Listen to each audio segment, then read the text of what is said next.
স্কুলের জমিতে দোকান নির্মাণ ও আবাস যোজনা টাকা ব্যবহারের অভিযোগ তৃণমূল উপপ্রধানের বিরুদ্ধে তদন্তে প্রশাসন। মালদার বামুনগোলা ব্লকের মদনাবতী গ্রাম পঞ্চায়েতের উপপ্রধানের বিরুদ্ধে স্কুলের জমি দখল করে সেখানে দোকানঘর নির্মাণ এবং আবাস যোজনার অর্থের অপব্যবহারের অভিযোগ ঘিরে চাঞ্চল্য ছড়িয়েছে। গ্রামবাসীরা বিডিওর কাছে লিখিত অভিযোগ দায়ের করেছেন, যদিও সমস্ত অভিযোগ অস্বীকার করেছেন অভিযুক্ত উপপ্রধান। ইতিমধ্যেই তদন্ত শুরু করেছে প্রশাসন। স্থানীয় গ্রামবাসীদের অভিযোগ, মদনাবতী গ্রাম পঞ্চায়েতের তৃণমূলের উপপ্রধান অরজিৎ রায় কুপাদহ নবাবনগর KKJK বিদ্যাপীঠ উচ্চ মাধ্যমিক বিদ্যালয়ের জমিতে দোকানঘর নির্মাণ করেছেন। তাদের দাবি, আবাস যোজনার ঘর তৈরির জন্য পাওয়া সরকারি অর্থ অন্য কাজে ব্যবহার করা হয়েছে, যা সম্পূর্ণ বেআইনি। গ্রামবাসীদের আরও অভিযোগ, স্কুলের জমিতে কিভাবে এই নির্মাণের অনুমতি দেওয়া হলো তা নিয়ে প্রশ্ন উঠেছে। পাশাপাশি স্কুলের বাগানের গাছ বন দপ্তরের অনুমতি ছাড়াই বিক্রি করা হয়েছে বলে অভিযোগ। সেই বিক্রির অর্থ কোথায় গেল তা নিয়েও দুর্নীতির অভিযোগ তুলেছেন তারা। অবৈধ নির্মাণ ভেঙে ফেলা এবং পুরো ঘটনার নিরপেক্ষ তদন্তের দাবিতে বামুনগোলা ব্লকের বিডিওর কাছে লিখিত অভিযোগ জানিয়েছেন এলাকাবাসী। অন্যদিকে নবাবনগর KKJK বিদ্যাপীঠ উচ্চ মাধ্যমিক বিদ্যালয়ের প্রধান শিক্ষক সৌমিক ভৌমিক জানান, স্কুলের পক্ষ থেকে বহুদিন আগে ওই জমি লিজ দেওয়া হয়েছিল, তবে আবাস যোজনার অর্থ ব্যবহার করে নির্মাণ হয়েছে কিনা সে বিষয়ে তার কোনো তথ্য নেই। ঘটনাকে কেন্দ্র করে রাজনৈতিক তরজাও শুরু হয়েছে। যদিও সমস্ত অভিযোগ উড়িয়ে দিয়েছেন মদনাবতী গ্রাম পঞ্চায়েতের উপপ্রধান অরজিৎ রায়। তার দাবি, আবাস যোজনার টাকায় তিনি কোনো দোকানঘর নির্মাণ করেননি। প্রথম কিস্তির টাকা পেলেও ব্যক্তিগত কারণে এখনও আবাসের ঘরের কাজ শুরু করতে পারেননি এবং শীঘ্রই সেই কাজ শুরু করবেন। তিনি আরও বলেন, স্কুলের জমি দখল করা হয়নি, বহু বছর আগে বৈধভাবে লিজ নেওয়া জমিতে নিজের অর্থে দোকানঘর তৈরি করা হয়েছে। তার অভিযোগ, ব্যক্তিগত বিদ্বেষবশত কয়েকজন গ্রামবাসী তার বিরুদ্ধে মিথ্যে অভিযোগ করছেন। অভিযোগ ও পাল্টা অভিযোগের মাঝে বামুনগোলা ব্লক প্রশাসন ইতিমধ্যেই তদন্ত শুরু করেছে। অভিযোগ তদন্তের রিপোর্টের পরই পরবর্তী পদক্ষেপ নেওয়া হবে বলে প্রশাসন সূত্রে জানা গেছে।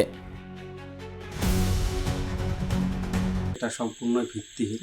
আমি কোনো আবাস যোজনার টাকা দিয়ে দোকান ঘর করিনি, কারণ আবাস যোজনার টাকা প্রথম কিস্তি পাওয়ার পর আমি কিছু ব্যক্তিগত সমস্যার জন্য ঘর শুরু করতে পারিনি। এখন ঘরটা শুরু করে দিব।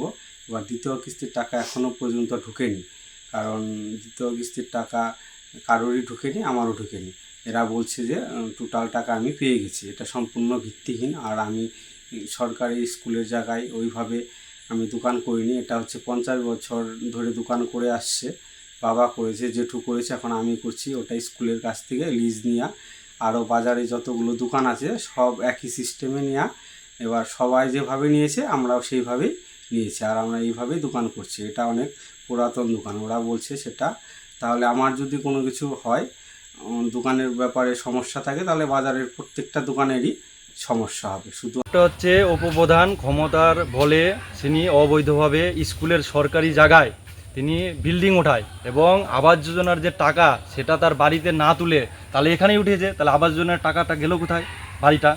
এবং প্লাস হলো আমাদের স্কুলের যে হেডমাস্টার আছে এবং পলয় সরকার তৃণমূলের যুব সভাপতি ছিলেন, তিনি মিলিত হয়ে ভাবে এখানে আমাদের একটা আমের বাগান ছিল, সেই আমের বাগানটা বিক্রি করে দেয় এবং বিক্রি করার পর গ্রামবাসীরা বাধা দিতে গেলে বলে আমরা বন দপ্তরকে জানাবো না, গ্রামবাসী কাউকে জানাবো না, তোমাদের ক্ষমতা থাকলে তোমরা রুকাও, আমরা বাগান কেটে বিক্রি করবই, সেরকম কথা বলে আমাদেরকেই করে। আর 15 বছরে গ্রামবাসী এত অত্যাচার করেছে এবং পলয় সরকার বিগত 15 বছর ছাপ্পাও করেছে আমাদের এইখানে স্কুলের বুথে।